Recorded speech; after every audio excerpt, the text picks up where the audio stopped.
Ce rendez-vous des Leftos à 7h07, c'est l'occasion de vous demander comment vous, qui vous levez tôt, qui travaillez tôt, vous vivez le moment. Et nous sommes avec Bruno Ginesté, le président de Capitol Taxi, la compagnie de taxi à Toulouse. Bonjour Bruno. Bonjour. Bien, je voulais absolument vous avoir. Vous représentez un petit peu tous les taxis, même si je sais vous ne parlez pas en leur nom, mais quand même, parce que ce qui se passe et ce qui arrive là, la nuit du 31 au 1er, pour les taxis, c'est tout sauf facile. On va y revenir, mais avant, quelle est la situation ? Les taxis sont plutôt calmes en ce moment, le prix de l'essence a baissé, on va dire que c'est une bonne dynamique ou pas, cette période ? Bonne dynamique, on va dire qu'on a connu mieux comme période, mais un petit peu comme tout le monde, c'est un petit peu compliqué quand même. Hein. Même si l'activité reste encore présente, c'est un petit peu compliqué, oui. Ah ouais, d'accord. Vous avez 165 taxis, hein, c'est ça ?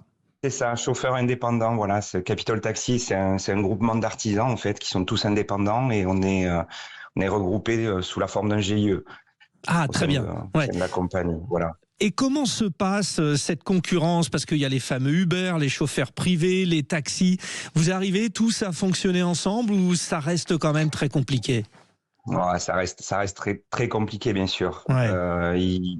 C'est très compliqué. Nous, on achète une licence de taxi, on a des charges.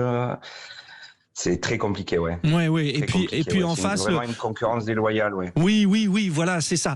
Alors c'est assez intéressant d'ailleurs parce qu'au moment où les agriculteurs parlent du Mercosur avec la concurrence déloyale, là on est à l'intérieur de la France et il y a finalement des règles qui sont différentes. Avec une société comme Uber qui paye pas d'impôts en France, qui paye pas de charges du coup, qui déclare pas ses chauffeurs. Enfin, c'est un contrôle des chauffeurs qui n'y est pas puisque nous on a une obligation d'une carte professionnelle,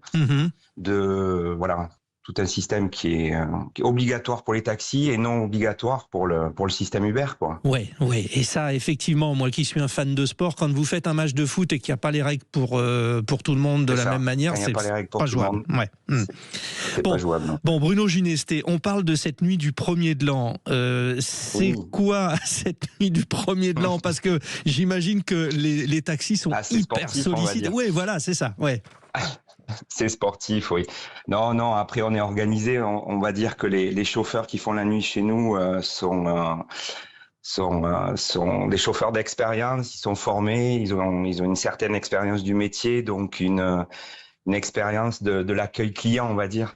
Voilà. Ouais. Les gens font beaucoup appel à vous, d'accord, mais on va dire il n'y a pas franchement de réservation, c'est sur le tard et c'est un peu à la va-vite. Si, il y a la possibilité de réserver des taxis, oui, on a un système de réservation. Nous, en fait, on a un système, une application sur Toulouse, nous, Capitol Taxi, qui permet de, en fait, géolocaliser tous les chauffeurs.